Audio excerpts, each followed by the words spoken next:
The Heights is right where sisters Lily, 23, and Wileen Kennedy, 33, want to be.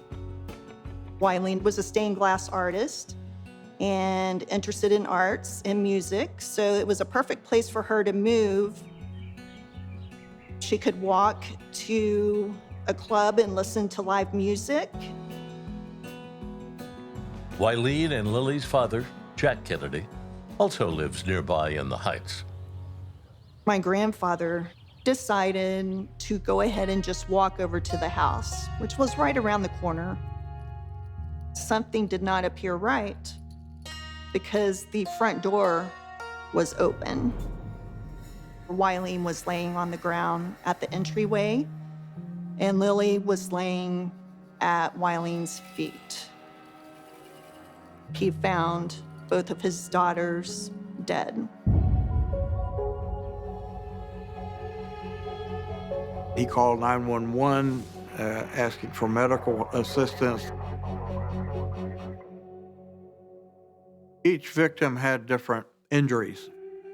Lily, the younger one, appeared to have a single gunshot wound to the head. There was not much blood on the carpet underneath her. There were no wounds on her hands or her feet. I immediately presumed that she was shot first.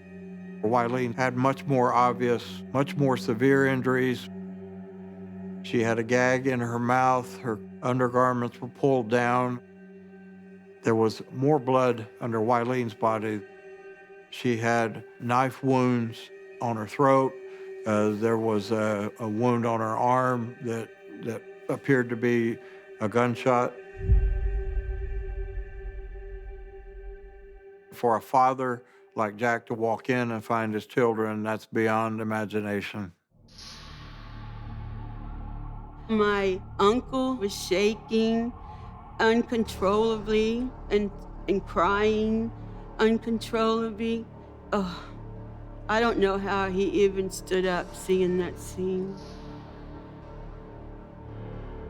Whoever had taken her life had spent some significant time harming Wileen. She was abused, if not tortured, prior to her death. This crime is extremely horrific. You could tell that this was personal. Whoever did this was definitely concentrated on harming Wileen while her dead sister laid next to her. I feel like Wileen was the target and that Lily was just used as another way to torture Wileen by killing her first. Wileen loved dancing and was very social. She had a vintage clothing store in the Heights area. The vintage clothing store was Wileen's passion. That was her goal, to find the most unique pieces of clothing she could. There's no sign of forced entry. It seems to speak to the idea that they knew the person and were comfortable enough to let him in, and then things escalated out of control from that point.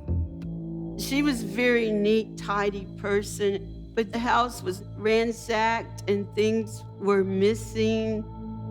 That would indicate somebody's looking for something, but there was $500 cash, and there was jewelry left in the house. But the amount of energy expended on Wileen led me to believe that somebody that wanted something from her, or she had really, really made somebody mad. Results for Lily was negative, so there was no seminal fluid identified. The sexual assault kit that was collected from Wileen, the results for semen tested positive. 1984 types of testing that could be performed was very limited. There was really no DNA testing as we know today.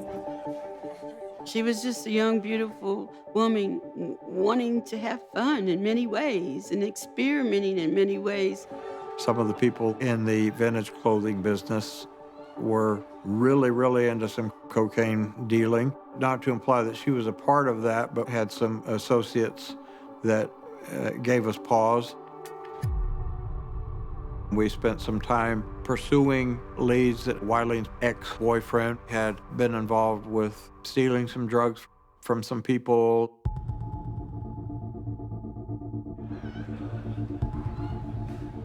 We spent a lot of time searching for people that might have been seeking revenge on him through the girls. There was a lot of dead ends. It scares you because you think the same thing is going to happen to you or to your child. Like my only daughter, could somebody come back and do that to her? It's so hard to think that a murderer got away. Jackie Elliott carries on her grandmother's fight to find justice for Wileen and Lily. But decades pass without a decent lead.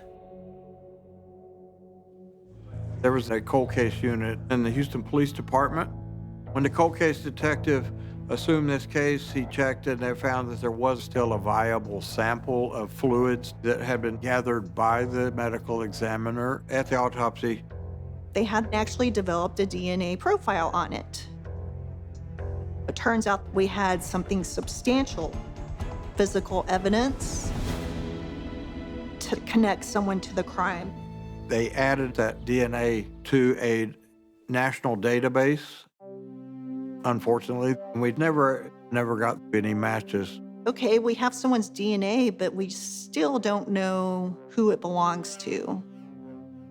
But hopefully, they will be incarcerated at one point, and then bam, we have a match. I mean, that's all you can hope for. Then the case that was cold for 30 years heats up.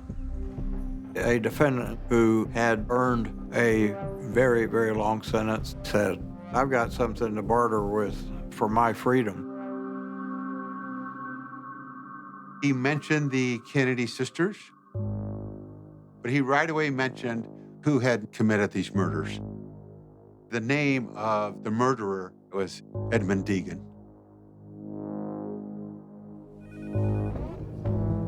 The informant says Edmund Deegan came to him back in 1984 in Houston, asking for help. So my client and Edmund Deegan were associates. Deegan came over and with the duffel bag with stuff in there, Deegan told my client that he had just killed 2 people. The cold case investigator began checking that information out. It turned out Deegan was associated to varying degrees of activity with Wileen in the vintage clothing business. He was actually a competitor of hers. My uncle, the brother of Wileen and Lily, immediately recognized the name Edmund Deegan, being one of Wileen's business associates, and had met Edmund Deegan. So it was a little startling that it was someone that Wileen actually knew. Houston police tracked down Deegan and questioned him. I promise you, I did not kill anyone. I don't care what anybody says. I was not involved in that murder of that girl. Right. It's not true, officer. I mean, I'm serious. You willing to give me a swab? Like a buckle swab? Sure, I guess so. All right. I mean, I don't have any choice, do I? Well, it's better if you just go along with it. Yeah, I'm going along with it. Instead of arguing with them. Yeah. To deny taking a swab would mean that all the other answers were false. So Deegan had no choice. Just rub your inside of both cheeks together. Just leave them together, just rub them. And the detective got what he needed. All right. That's good. On December 26th of 2014, we issued a DNA report. The conclusion was Edmund Deegan cannot be excluded. When we do get that hit, it is elation. It is, oh my goodness, we got you.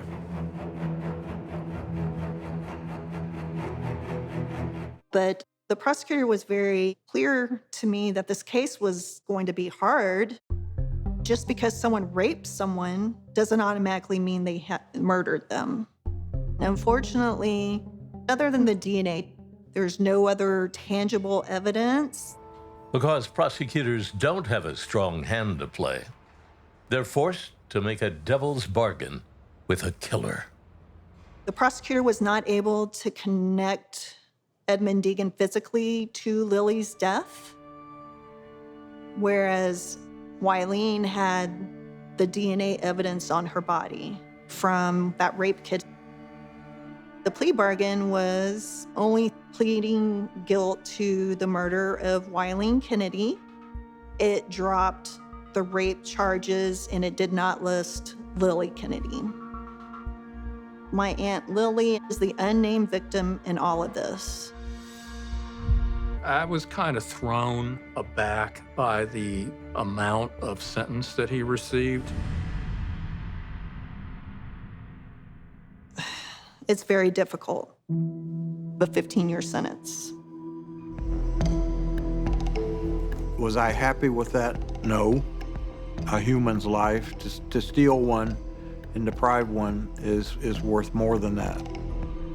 I believe that he went to find cocaine, according to the story, that she had some hidden from her ex-boyfriend, and that things did not proceed the way he anticipated, but he did have a weapon with him. He had 2 weapons with him.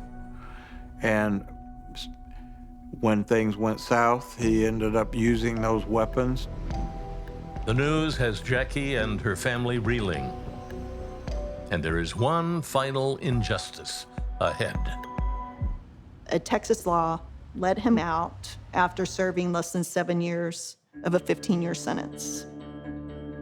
Any inmate, it didn't matter if you murdered somebody, if you raped somebody, even if you were a serial killer who committed a crime in Texas between 1977 and 1987 was eligible for automatic release as long as they maintain good behavior in prison.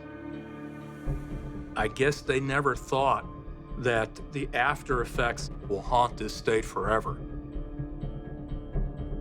6 years? Really? For such a violent, disgusting act. The only place he belongs is behind bars or in a grave.